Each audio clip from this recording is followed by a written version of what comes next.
Welcome to Islamic Life Coach School Podcast. Apply tools that you learn in this podcast and your life will be unrecognizably successful.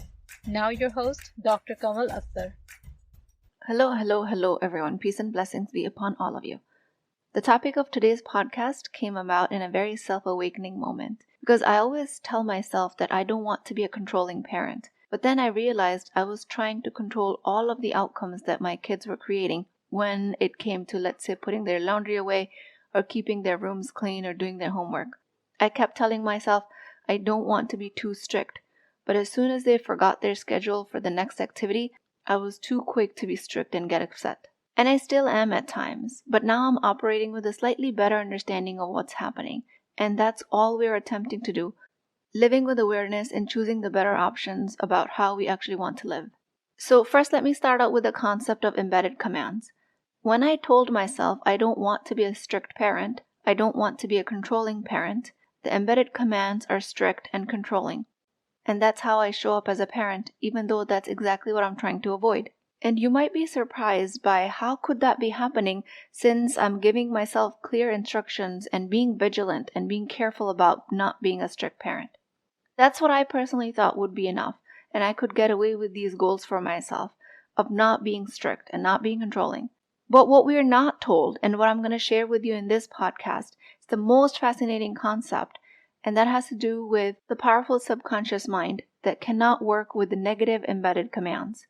If you tell a child, don't drop the glass, her subconscious mind has to create the scenario of visualizing dropping the glass, and then it has to reject it.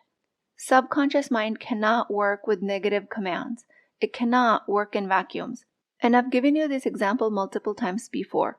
But if I tell you, don't think of a pink elephant, the first thing you have to do is create pink elephant with your imagination, and then you have to distract yourself from that image to be able to follow my instructions. For you to not think of the pink elephant, you have to create it and then reject it with your conscious mind. The subconscious mind has to create the negative command, then the conscious mind has to work on rejecting it for you to fully comply with this instruction. And it doesn't take much to understand the power of embedded commands.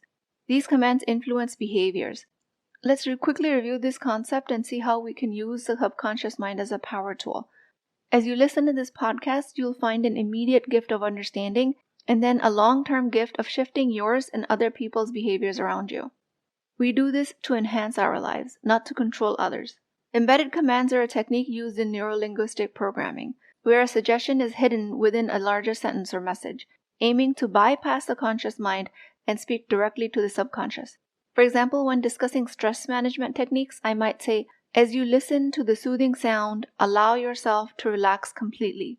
Here the embedded command is relax completely. The listener's conscious mind is focusing on context of listening to the music, but the subconscious mind is picking up on the command of relaxing in the background. This technique is subtle but extremely powerful, and it encourages the desired response without direct instruction, and it requires minimal effort on your part. If you're a teacher, embedded commands will enhance learning and retention in your students. When I teach concepts, I might say, as you review these podcast topics, you'll grasp the details more intuitively. Here, grasping the details intuitively is the command. The direct action of your conscious mind is to listen to the podcast and its topics. This instruction is aimed at boosting your confidence and internalizing of the material. By this suggestion alone, understanding of the material will come intuitively. You, the listeners, or the student's subconscious mind is engaged in automatically self-fulfilling this prophecy, making the learning process more natural. This is a much better instruction than me saying, you're not going to find this material hard.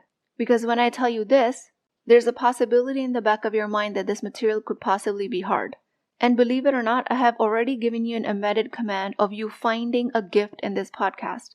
After hearing this, while you might have been focusing on the words I said, your subconscious mind is working to make the message of this podcast into a gift for you. Amazing, isn't it? We are not doing it as a manipulation tactic, but rather understanding how we can create the most impactful change in our life with minimal effort for our benefit. So we know embedded commands work and they're very effective, but what we don't commonly know is that a negative embedded command creates more work and actually creates exactly what you're trying to avoid. Just like I told you, don't think of a pink elephant. It makes you think of one, so you can reject it as per my instruction. If I want your attention to never go to a pink elephant, then my instruction to you needs to be, think of a white bear. If you want to be a better parent, your instruction to yourself needs to be, I want to be a more effective parent, rather than I don't want to be a controlling parent, which is what I was doing to myself for years. Negative embedded command to yourself is not so much about causing a negative feeling, but what I mean by negative commands is the lack of something. A non-existence of something doesn't make sense to the subconscious mind. So telling yourself something with the words, I don't want to do this, I don't want to be that, it doesn't actually avoid it. It creates it into existence so that it can be later avoided. So if you say, I don't want to be nervous in the meeting, your subconscious mind will create a scene where you're nervous, and then your conscious mind has to work to not appear that way. And all of this might happen within a split second. But a more effective instruction here is, I want to appear confident in the meeting. So when we're telling the kid, don't drop that glass, you want to tell her, hold on to the glass with both hands. Look where you're going. Positive embedded commands. All minds are suggestible, at different states of suggestibility. Some more than others, the same mind more suggestible at one time than other. Children's minds are hypersuggestible, especially around adults that are supposed to be taking care of them. When we as human beings are in a close relationship with somebody, the closer the relationship, the more hypersuggestible we are to their negative embedded commands. Mother-child, husband-wife. In these close, intimate relationships, a lot of our mirror neurons are dedicated to making this relationship the source of our connection. Meaning, biologically, a whole bunch of our nervous system is wired to make more meaning of the words that are coming from these people, who we are in these relationships with. So when we are in a close relationship with somebody, our minds are hypersuggestible to their embedded commands. When you see your child on a screen or a device hours after they were supposed to be off of it, when they're only allowed 1 hour of screen time a day, or whatever your limit is, your immediate reaction might be telling them, oh, you're addicted to video games. You can't get yourself off of them. We tell them this over and over again in different ways. We show them how they can't operate without their iPad or gaming console. You show them how they can't sit peacefully for a meal at restaurant. You keep reminding them that they might be withdrawing from screen time when they're irritable. When this happens in their most suggestible state, then they grow up, and then there's no surprise that they're addicted to cheating, lying, cutting corners, or even worse, they're addicted to alcohol or porn. May Allah subhanahu wa ta'ala protect us from being tested that way. But it's not a surprise that it happens because they have developed an identity of somebody who becomes easily addicted because of this hypersuggestibility state of early childhood, and our voices becoming their internal dialogue, something that we as conscientious parents might not even be aware of. In this case, the solution is shifting yourself as a mother who finds a positive identity in your child and really exaggerates it. Even if you see it as a trace of a positive trait in the beginning, you enhance it in your conversations with them, your interactions with them. It could sound something like this. I know you are trying to wake up on time. That tells me that you can follow a schedule. I see that you're setting an alarm, but you snoozed it and you couldn't wake up. I see that you're becoming more reliable. I see that you respect me when I asked you to bring groceries in from the car, and you did that right away. In these cases, no matter how minimal your evidence is, you are helping your child create an identity of somebody who's respectful and dependable. Because what you're doing is when you see the slightest hint of this reliability, then you exaggerate it with your words. The same mirror neurons that help them internalize negative embedded commands also help them internalize these positive embedded commands until they can expand on these positive personality traits of reliability, dependability, respectfulness. So then how does it apply to the behavior that you want them to change? You would then depend on this trait of reliability that you've helped them create for themselves, and you will continue to rely on them to stop electronics on time. And you will tell them proudly that you know that they will be able to follow through. And if they don't, then you have the options of allowing them to make a mistake and not start suggesting to them that they're forgetful and addicted, or that they never listen to you. Another option here is that everyone makes mistakes, and they're just learning to become more and more reliable each day. It's understandable that they forget to come off their screen time.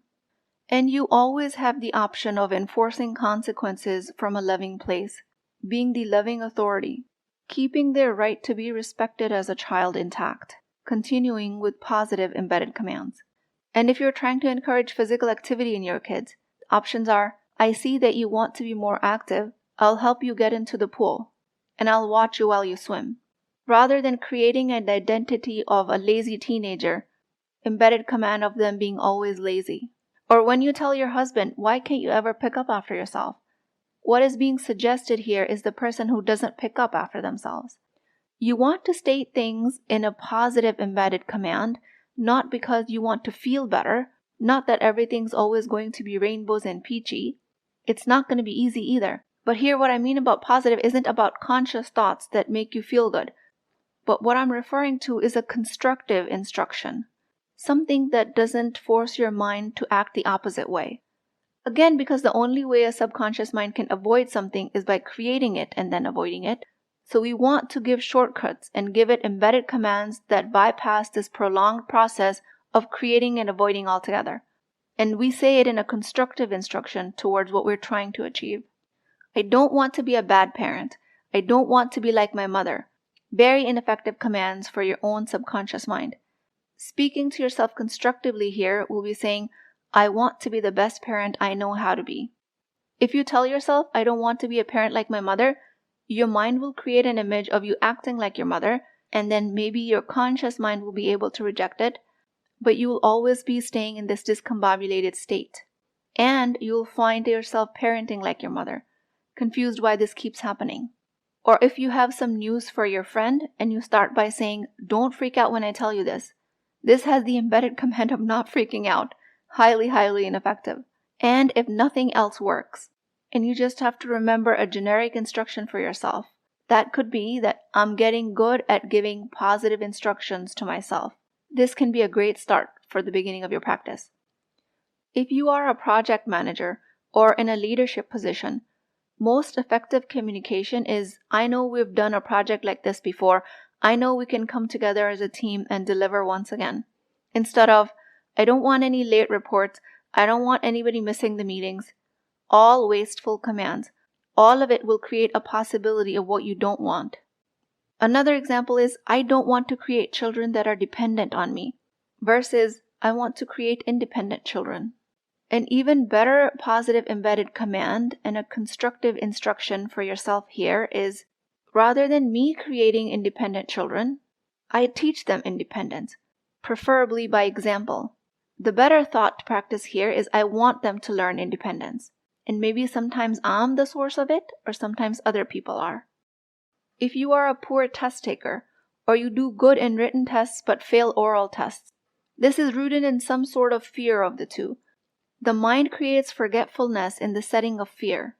It's a very common neuroscience phenomenon of suggestive amnesia.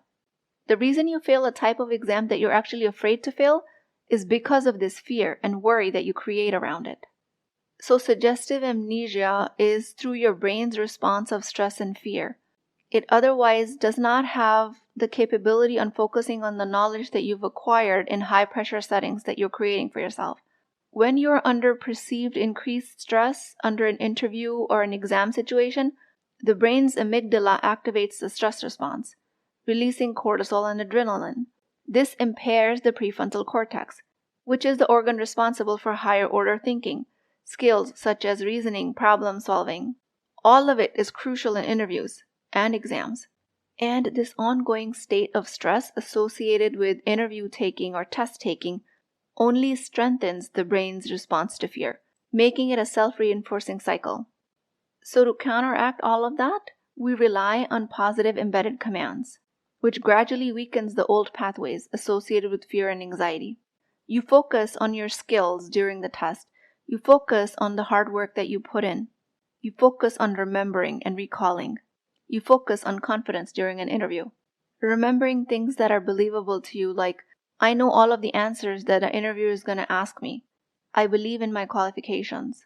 When you feel the effects of that serenity or that calmness or that poise that comes from these thoughts, the parts of the brain that you need to access to answer the questions during the interview and the exam will be activated. and all of those answers will magically become available to you. Well, not magically, it's all neuroscience. Students experience test anxiety, it's very well known, but the test is not causing the anxiety. This impaired ability to retrieve information from the memory is happening because of your perception of the test being hard, or this being source of your stress. Memory retrieval is also otherwise most effective when your physical or mental state at the time of encoding matches the state at the time of recall. And that you can recreate with practicing calmness, by practicing your constructive embedded commands. If you studied hard, but if you can't remember the answers during the exam, it comes from your repeated embedded commands of fear of testing. And then you label yourself as a poor test taker. Or you label yourself as, I don't do well in interviews. It's not a genetic identity that you've created. It's just a pattern of negative embedded commands that you can easily undo. Thoughts enveloped in strong emotional responses like worry and fear get realized in the subconscious mind. By the fear of the exam, as a student, you're requesting your subconscious mind to see to it that you fail. Again, the simple antidote to all of this is imagining success, imagining practicing, imagining getting congratulated on passing the exam, imagining getting the job offer and the first paycheck, imagining a successful business, all constructive embedded commands. The most important use of these type of commands is towards yourself. That's what we've explored so far. It will save you so much mental effort, and your toughest projects will start to become easy for you. It is fascinating to me how the subconscious mind needs to create the negative scenario before it can be rejected. This is what creates the bulk of your mental effort. It's not the actual work that's tiring you.